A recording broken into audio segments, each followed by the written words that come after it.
Welcome to Prakash Vidyalaya, where children love to learn.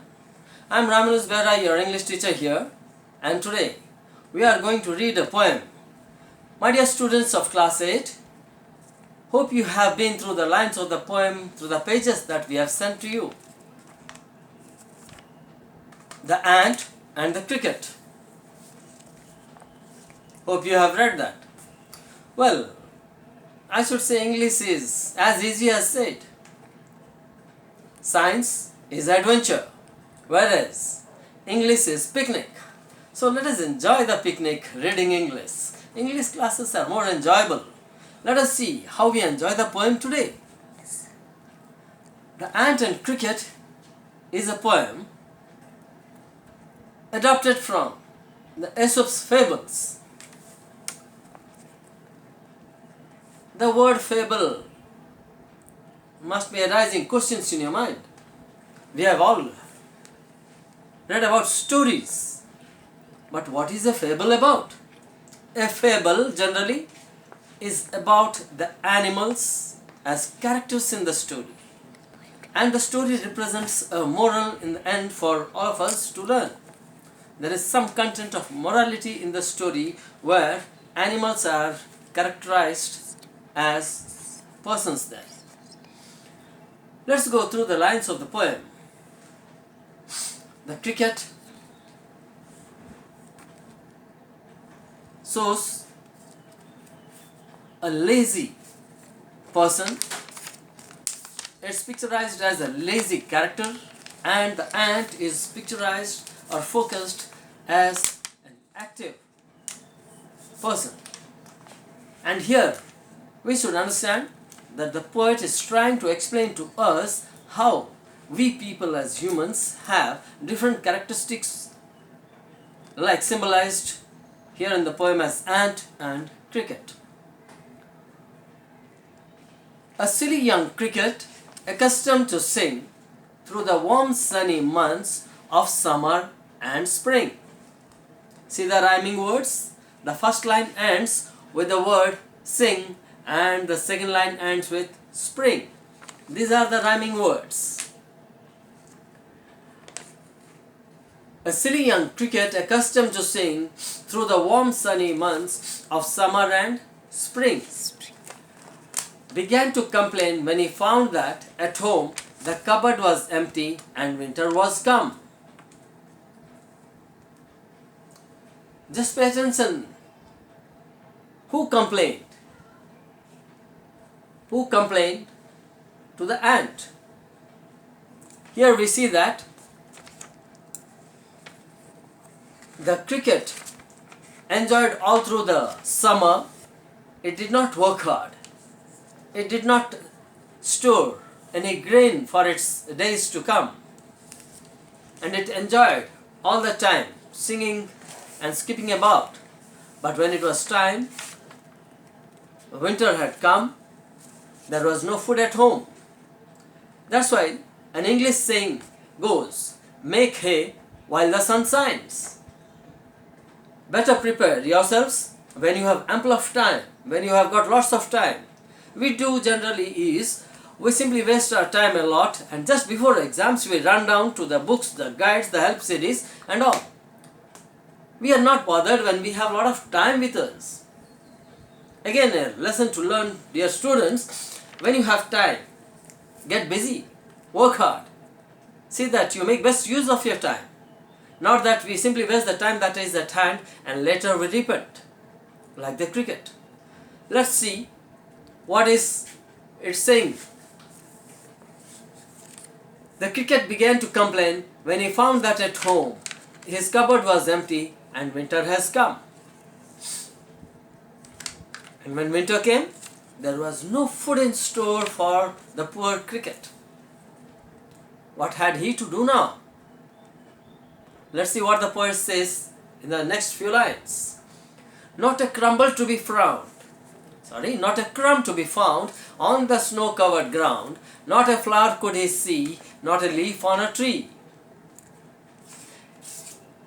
It was when the trees were covered with snow and winter had come, everything about was covered as white, and there was no greenery to be seen around. And this is what happens when there is winter all around.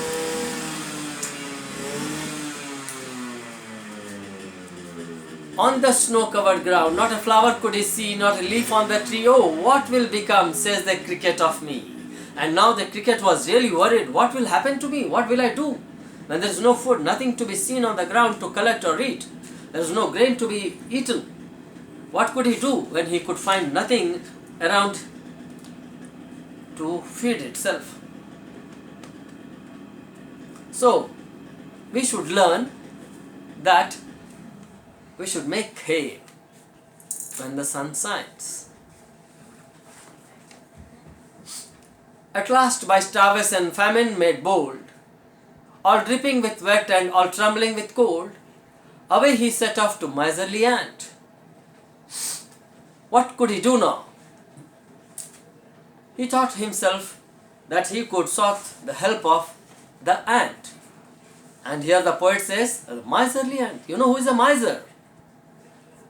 Miser is a person who does not spend a lot of money.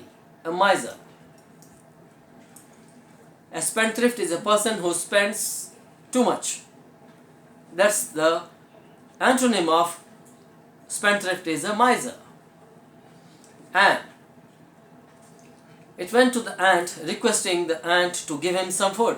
Let's see what here he says. At last, by starvation and famine made bold, by all dripping wet with wet and all trembling with cold, away he set off to miserly ant to see if to keep himself alive he would grant. And he thought, would the ant give him something to eat so that he could be alive?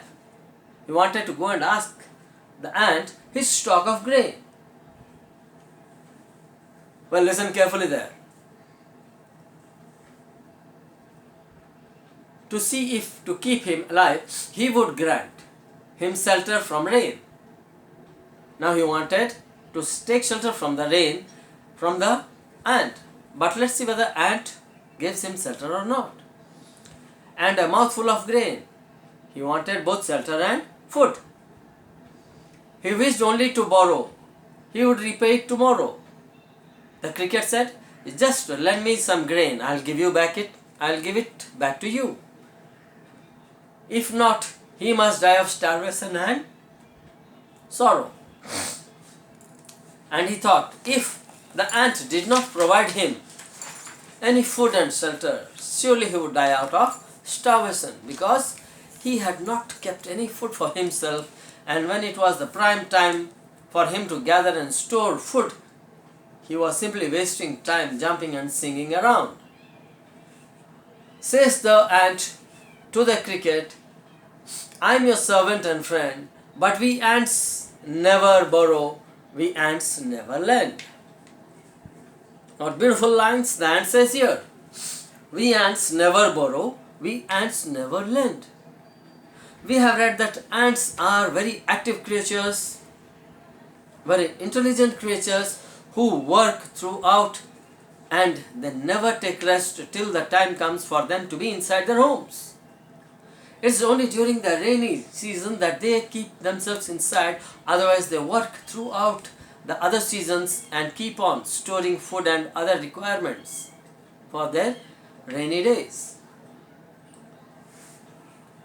So the ant said, we never lend, we never borrow.